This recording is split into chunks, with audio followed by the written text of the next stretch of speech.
You are listening to Three Kitchens, a member of the Alberta Podcast Network. Locally grown, community supported. Join your hosts, Aaron Walker, Heather Dyer, and Sarah Soma Syndrome. What's for dinner? Today's episode of Three Kitchens is brought to you by the Alberta Podcast Network. Locally grown, community supported. Hey food friends! Are you looking for something new to satisfy that sweet tooth? Or have you ever wondered what bacon-flavored vodka tastes like? Check out the Mess Hall Podcast with Avery and Lena for fun, taste-testing reviews of all sorts of foods and learn some fun trivia about where and how they came to be. We've had so much fun creating and sharing with them over the last couple weeks, and we know you'll love listening to them too. You can find the Mess Hall Podcast at www.albertapodcastnetwork.com or wherever you listen to podcasts.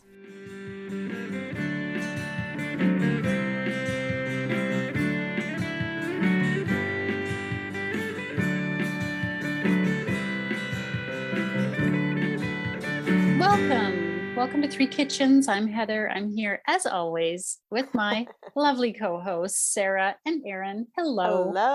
Hello. Good morning. Hello. How's it going today? Feeling good. Yep. Not Awesome. a bad Tuesday. It's sunny. It's nice. Hey, that's saying something because Sarah hates Tuesdays. I do hate Tuesdays. I was going to say, now it's all going to shit, just so you know. Yeah, just jinxed myself. Here's where it jumps off and dives. Oh, no. Okay, so that's going to be my segue here. I'm just going to run with that. Speaking of things that dive, have you guys ever heard of the Biosphere 2 experiment? No. Nope. Oh, yay. I can't wait to do this. The excitement. Okay. So in, I believe, 1987 or 1988, they began building what they called the Biosphere 2 complex out in the desert in Arizona. Mm-hmm. It was supposed to be an experiment to see if they could build a self-sustaining, completely enclosed environment with no external inputs or outputs. Okay. So they called it Biosphere 2 because the planet is Biosphere 1. Oh, I see. Okay. So even though it sounds like it might be the second experiment, Right. they're nerds. So they get to do fun stuff like that. So you should look up this picture of this incredible complex. You can Google it. Oh, wow. It's big. It's very Yeah. big. It was a 3-acre complex that they constructed. It had a small rainforest, a mangrove, a desert, and a coral reef. Oh, wow. A coral reef. Why would it have a desert? Is it not in the desert? Why do we need another desert? They want it to be exclusive. Like, they don't want it to have anything to do with the outside environment. So completely self-sustainable. I'm not right? sure why it needed a desert in it, because I'm not sure how a desert is productive. You can't for grow. Yeah, sustaining like life, but Yeah. I guess certain types of life live in the desert, maybe I guess. the scientists figured this out. Right. I'm putting quotation marks on that because, as my segue indicated, it dove. This was not a successful experiment. Oh. This did not work or go well. So this place was completely contained. They had to grow their own stuff. They had to harvest. They had to completely sustain themselves. There were 7 people that were let loose. Let loose. Go What the- procreate. You make it sound I know. We release the Kraken. Okay. like they're wild animals. At the end of the year, there were 13 people. Oh, just joking. It was not that much fun, I don't think. So they were in there from 1991 until 1993. I No, believe. 2 years? For God's sakes, who signed up for that experiment? I don't know, but the Scientists. picture of the people who signed up is hilarious. Like, talk about sci-fi movie from the 80s, Oh my right? God, they They're look all like wearing that little red Squid jumpsuits. Games. Yeah, like they Yeah. look like Squid Games participants. Yikes. What happened in there? So eventually all the hummingbirds and bees did die that they Oh. had initially inoculated into the biosphere. So all their crops were no longer being pollinated. Right. Oh, right. Some sort of nematode took over the soils and cockroaches were just going. Ew. Oh, of course. Survival of the fittest, right? Well, survival of the roaches. Yeah. Anyway, while they were able to consume all that they needed for nutrients in Mhm. terms of vitamins and minerals, they got the full spectrum, but they actually weren't able to produce or consume enough calories to sustain themselves. Oh, So even though they had their full nutritional content, they weren't getting the caloric intake in their diet. They had no oils or Oh. fats Oh. for cooking with. Ah, somebody interesting. didn't think this through. Yeah, I think after the first few months, like the whole scientific team quit. Oh, It was like a complete disaster. But Eventually, these people stayed on for 2 years. Anyone even remember they were in there? oh yeah, there were definitely people monitoring everything because okay. sorry, 10 months into the mission, the project's advisory board completely just quit. Right. I think there was a lot of conflict about what was going on. A lot of the people that were in the biosphere weren't actually scientists. Some people said it was more of an art exhibition rather than a scientific thing. Anyway, like just With red jumpsuits. with red jumpsuits. Yeah. So, it just became a complete disaster. I believe that the experiment officially ended when 2 of the participants that escaped the biosphere, Oh, yeah, broke glass to get out and break You mean the they were seal. locked? They were locked in? Like they couldn't just leave if they wanted to? oh my God, what is Holy happening? shit. Oh yeah, like I said, it dove. And when I say dove, like I mean deep. They should have had a safe word like, I want to Yeah. leave now. They need a safe word. Oh my God. Yeah. I feel like Sarah's lost it. Yeah, She's Sarah's lost it here. I'm reading this from the New York Times, just so that you know my source here. In short, the Biosphere 2 experiment failed to generate sufficient breathable air, drinkable water, and adequate food for 8 humans. It cost over $200 million. Oh my God. One of the goals or ideas in this experiment was the thought of having these enclosed ecosystems that we want to put out on other planets like Well, of course. Yeah. Mars. Mhm. They still keep it open today. It's part of the University of Arizona now, learning through it. Maybe what it should have been from the start. Is anybody else thinking Lord of the Flies? Like imagine the people inside like driving each other absolutely Totally. nuts. Totally. And like all the Yeah. drama and what kind of psychological impact did it have on those people? Well, if they're breaking out of the facility, my goodness. God. All sorts of not good stuff. So it doesn't sound like it works so great. No. So maybe don't be the first person to sign yourself up to go to Mars. I would imagine so. And the moral of this story is that anything, many things that came out of the 90s just sucked. Think hair. Okay, All right, I got to gain Thank some you, Erin. composure here. let's I hope you enjoyed what I I learned did. this week.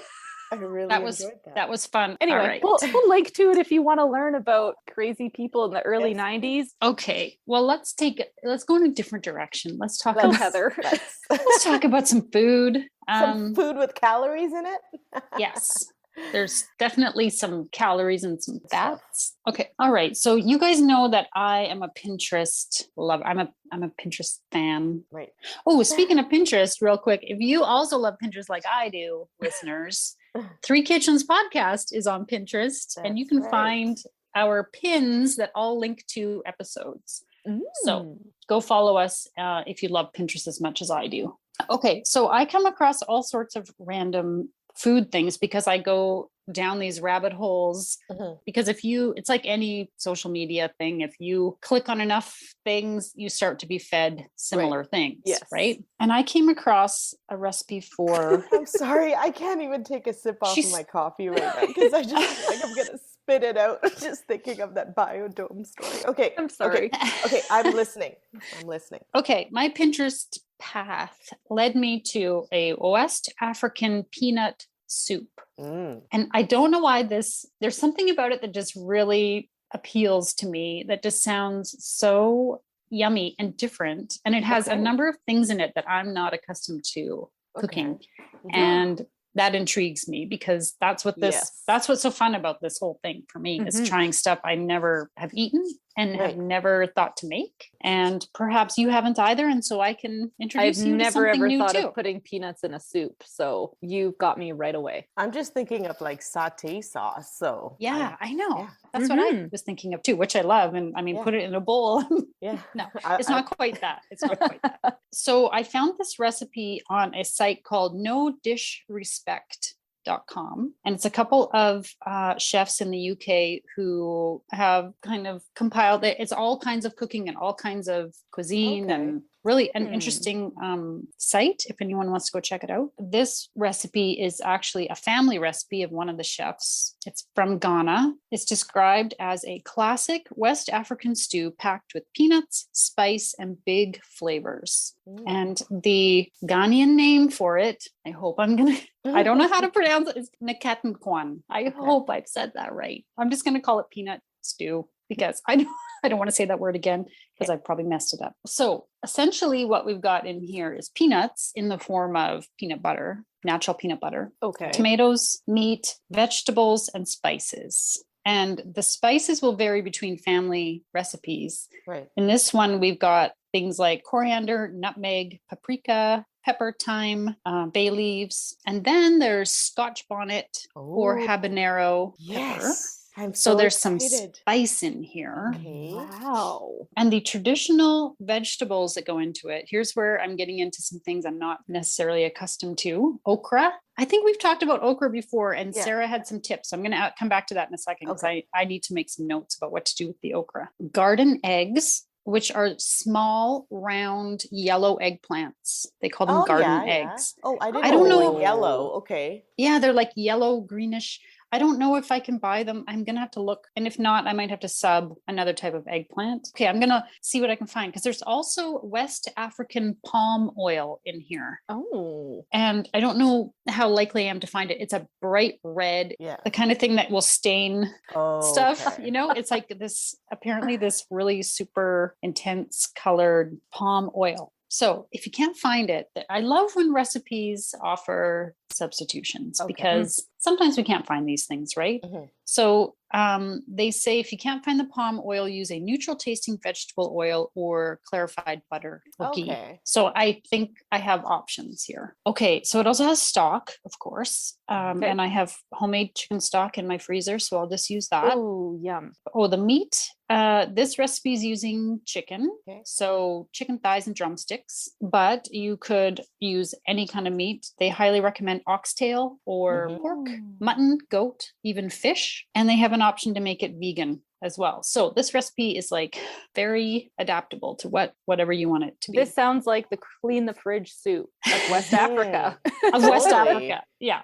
Oh, delicious sounding. And then there's also ground dried shrimp, which apparently in West Africa, there's a popular seasoning cube that they use, which is basically powdered shrimp, like a bouillon cube, right? Okay, yeah. The reason you use it is it's a natural concentrated source of MSG. But there's a whole bunch of other options here, one of which is mushroom powder. Ta-da! Oh. So I have made this before, as you know, mushroom powder. Dehydrate mushrooms, grind them up. It's amazing. It's so Right. yummy. And so I have already made some. I have some for you both. And I'm going to use my homemade mushroom powder instead of the shrimp. Yeah. You could also use shrimp paste, Ooh. fish sauce, kelp powder, or just pure So MSG. Like- umami basically is that Mhm. okay. You could use anchovy paste if you I wanted. bet. Mhm. Yep. I think there's all kinds of options for that as well.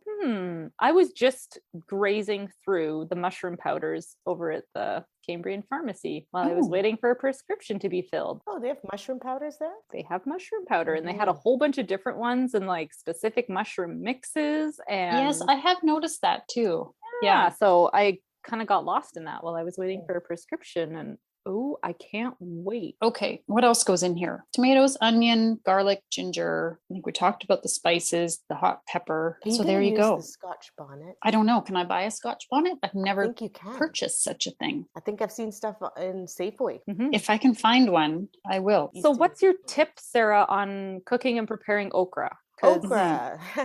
I love okra, but I don't like the slime that comes off of okra. So what I do is I tend to slice it up crosswise, not lengthwise. Okay. And then put it on like a paper napkin and I dry it overnight. And then I pan fry it. And once you pan fry it, all the slime goes away. And then I put it in my soup? Right. And then you put it in your soup. And there's no slime then. The recipe is just throw your okra on in there and boil it. You can see the picture with the green okra. It's just the full-on pieces of okra. Right. Just tossed on in there. Is it different though if you cook it whole like that? It'll still be slimy when you bite into it. It says, okra adds some delightful texture to this soup thanks to its unique gelatinous properties, which also helps to thicken the soup too. So this person loves the delightful gelatinous properties of okra.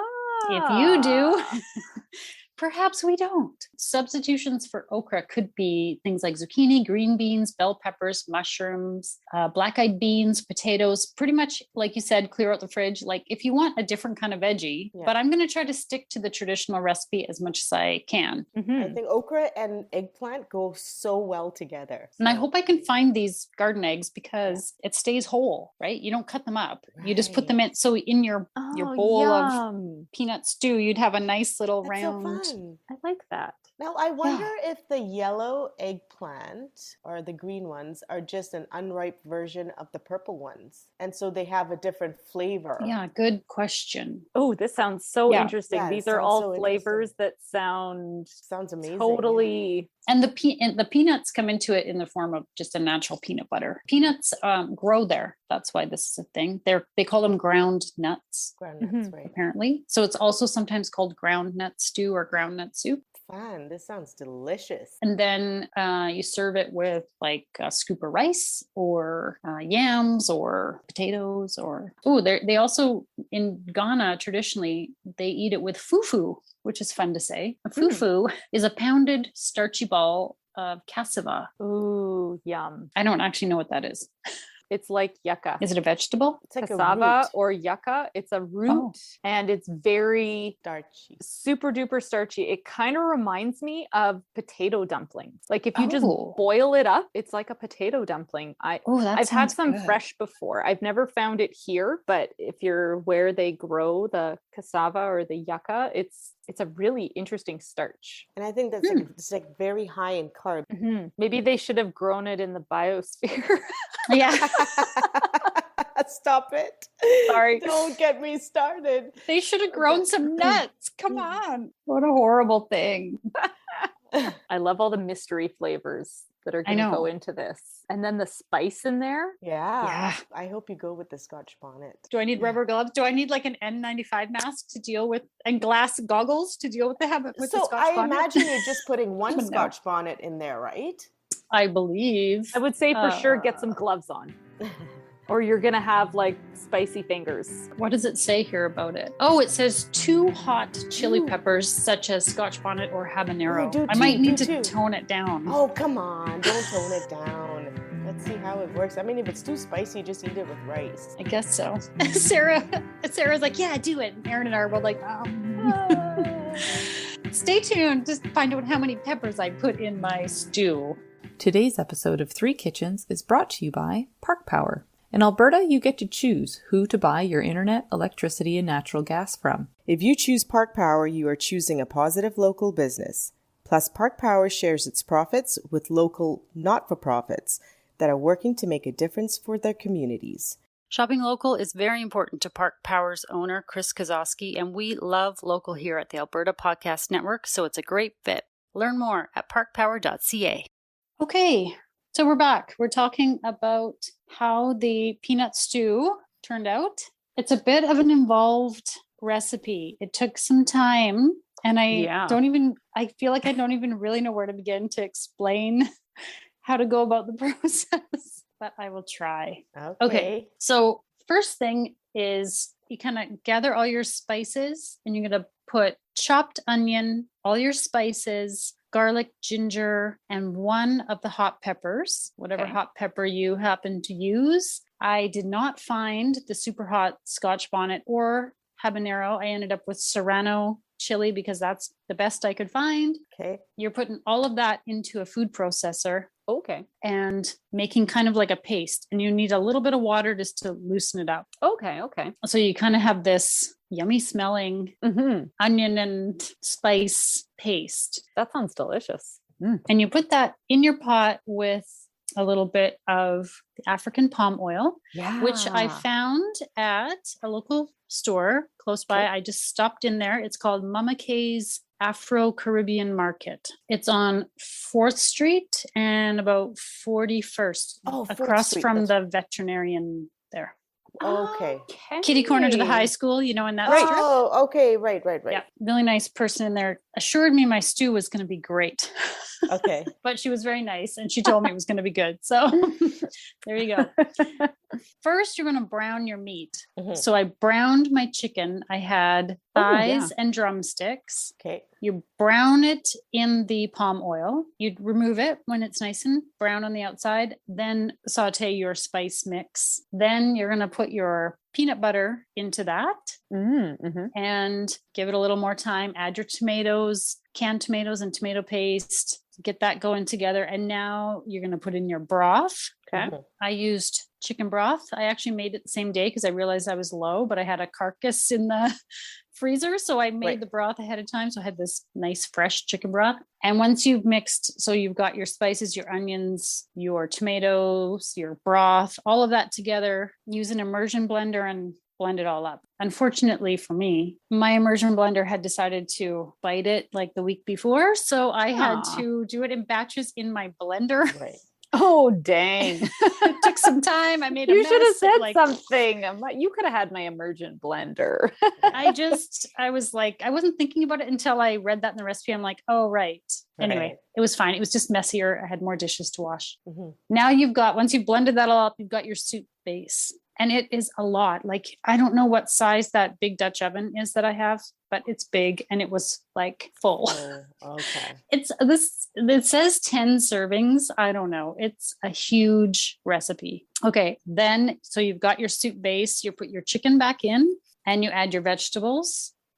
So I had a little trouble finding nice looking okra. The okra that I found at the store was like kind of brown, wrinkly, like it was not fresh. It didn't look good. So I ended up buying frozen baby okra. Okay. And I did saute it ahead of time. I kind of fried it up in a cast iron pan, and you could see kind of the gummy stuff coming off of it in the pan, which was great. That I was like, okay, I think this is working. Yes. So I I had that sauteing a little bit while I was doing the other stuff. I did not find garden eggs, which were those little kind of white eggplants. Yeah. So I used the Indian eggplants, which are the same size and shape, but they're purple. And I just quartered them. So you put your okra and your eggplant in there, plus your other chili. So it just said to put it in. So I threw it in whole. I didn't know what I should do with that. So I just threw it in whole. And then you're simmering, it says with the lid on for 15 minutes and then off for 30. Okay. I did the 15 minutes. I took the lid off and then I just kind of left it. Like, I think it probably simmered on my stove for, I don't know, close to an hour. I always think like nothing wrong with soup sitting a little longer, right? No, I agree. And I think you throw a bay leaf in there as well while it's going. And that's it. But it takes like all these steps. It takes some time. Right. Yeah. And it's always that like unfamiliar steps. So you're a little bit like, what's next? I feel like I always read the same recipe or the same line in the recipe again and again, being like, oh yeah, right. Oh yeah, right. Yeah. And I didn't like to know like, well, when do I add the peanut butter and when do I add the tomatoes? When do I, just to make the soup base was like, you're not just like sauteing some stuff and adding some stuff and like having to put it in the food processor first and then saute it and then do some stuff and then blend the whole thing. Like I just felt like, wow, this is an all day. It says 30 minutes. No, you know, like in the recipe where it says prep time, 30 minutes. Yeah. Right. Maybe if you had that immersion blender, it would have been like much. That might have made it a bit better. It would have just been one pot and then you'd be like, done. It would have been easier, but not, I don't know, but a lot faster, really. I made some rice. When I served it to my family, we had it on rice. And I am so curious to know what you guys what you guys thought of this, because I don't even know how to explain what I thought of it. So go ahead. I also made rice with it. You gave me a huge jar of this. So I only had half of it yesterday. The other half I will eat today. Oh, you must have liked it enough to want to eat the other half. I did like it. There's a hint. I thought it was really tasty. I loved the big pieces of eggplant in there. I thought that was really tasty. The okra, it was sort of whole when it went into because it was bigger chunks.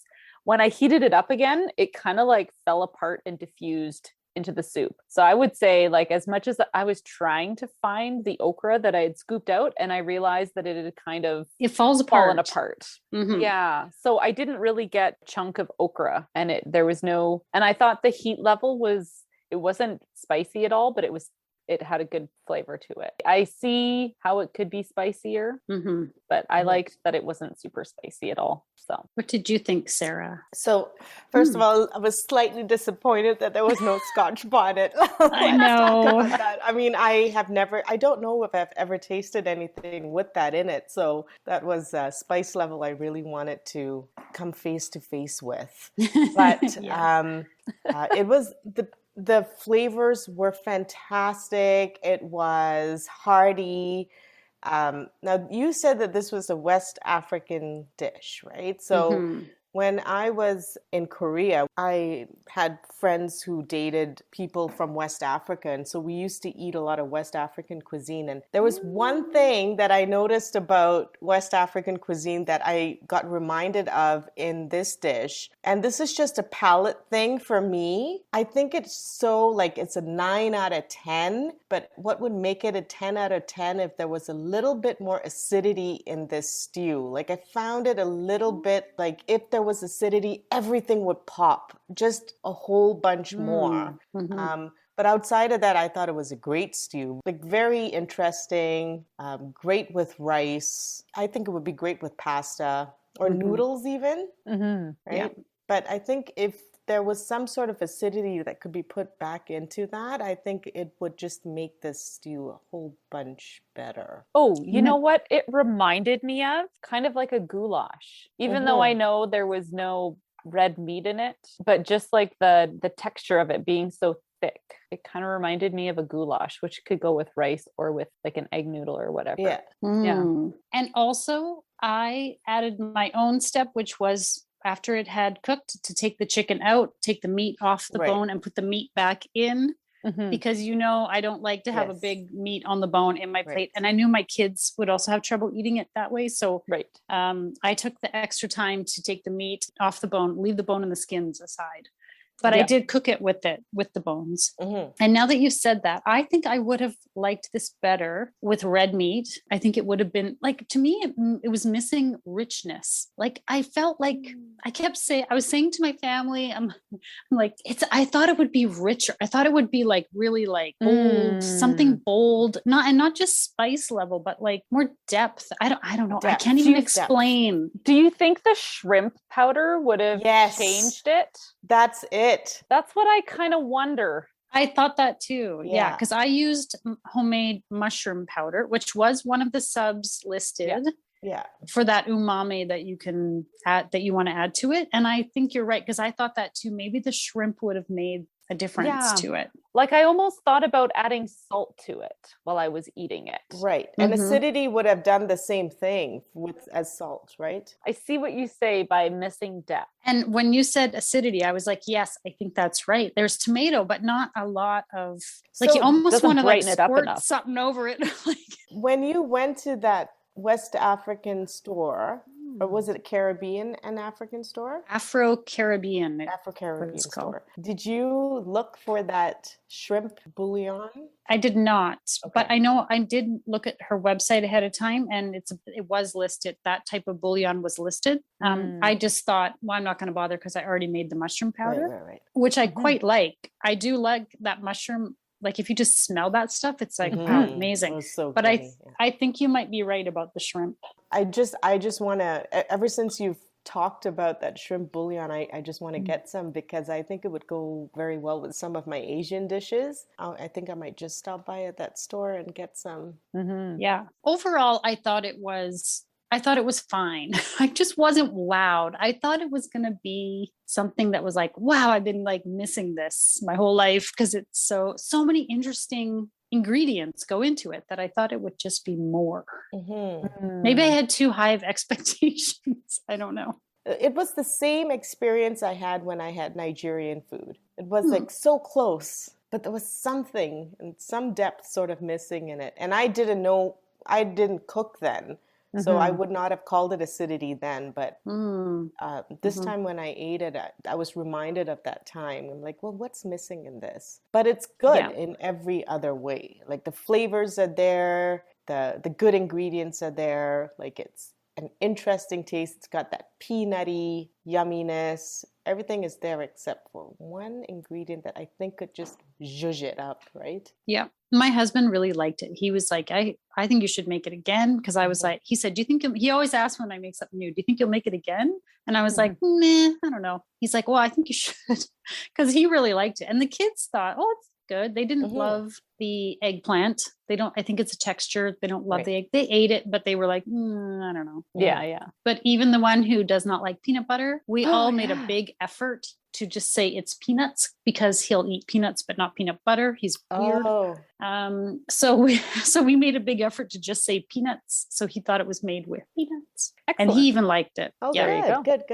Yeah, the peanut wasn't super strong in there. Yeah. I thought maybe that's where I was expecting something different because you think like I think of a peanut saute sauce and I think of the flavors in there but it didn't have that. It was much more tomato saucy than I think I expected it to be. Like the tomato base of it. Again, that's like the goulash base to me. That tomato plus tomato paste kind of base. Maybe it would be good with some of the meat you've got kicking around in your freezer.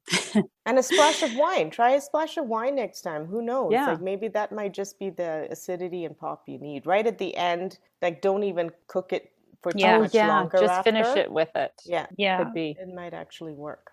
I think red meat would be a better flavor. I think the chicken was a bit too mild. Yeah, the chicken doesn't add a ton to that. So what's the traditional meat that goes into this then? Well, so the recipe was written as it's the family recipe. It's the one this chef's mom and grandma made, and they made it with chicken. Okay. It just says you can also substitute just about anything. Like I think they use chicken because it's cheap and easy and cooks quickly. Yeah, right. But it says there's no rule. You can use beef, pork, mutton, goat, fish. Right. Or they have a vegan friendly version on this website as well, nodishrespect.com. I think it was great. I think it was very interesting. I'm glad you made it. I'm hoping to grow some eggplants this summer. That's my hope. Should I get some? I would like to make this for sure. Yeah. I would definitely want to do this like in the fall. Like I just want to cuddle up with this soup and read a book. Be a great stew for cool weather for sure. Yeah. I would cut it in half. Okay. Because it makes so much. It made like that was to the brim. You'll see I have a little video of it just like simmering on the stove. And that giant pot is like to the brim. Like it makes you nervous. You could not fit one more eggplant slice in there. Like and I think something like mushrooms, like actual like chunks of mushrooms would be really good in there. Like absolutely. I think if you didn't have the okra, I think zucchini would be good in there. Okay, so when we first ate it, the okra stayed together quite well. I think it's reheating it because then I had reheated it and it fell apart more. So I think it's the longer it's cooked, it falls apart. But I didn't mind it like falling apart. I was like, oh, now it looks kind of stringy and weird, but it was still really tasty. Yeah. Yeah. I think you should make it again. I think this is definitely a winner. And sometimes I notice like lamb on sale, like the little lamb chops. And so when they're on sale, I'll buy them and then just toss them in the freezer. Yeah, I think it'd be good with lamb. Oh, good stuff, Heather. I think there's some versatility to it. I think you can make it kind of how you want it. And I would love to try it with some of the suggestions that you guys had. I think among the three of us, we could probably really zhuzh it up. That's right. No offense to all the folks from Ghana whose soup this is. But that's the best part, is taking something and making it the way it says, and then like incorporating it and making your own, because then it becomes your own expression of your flavors and what you and your family like. And I really wanted that hot pepper too. I was scared of the idea of a Scotch bonnet, but then after having had this, it was so mild that I thought maybe that's like the predominant, maybe that's what they're going for, is just like a hot, spicy soup. Maybe that's what it's supposed to be. And you got to thank Ghana for introducing the shrimp bouillon, because I'm really excited about a new ingredient in my pantry, because I think I'll really, really utilize that one. Yeah, let us know what you do with it. Yeah. Okay, thanks, guys. Thank you. You're welcome. Anytime. In fact, probably in about 3 weeks' time. Sounds good. And now for the fine print. We at Three Kitchens gratefully acknowledge we are telling these stories in the traditional territories of the Treaty 7 nations in southern Alberta and the Métis Nation of Alberta, Region 3. We honor the rich tradition of oral storytellers on this land who have come before us. You can find pictures and recipe links on Instagram and Facebook at Three Kitchens Podcast. If you like and subscribe on your podcast player, that helps more people find us. It tastes pretty good, but what the heck is okra?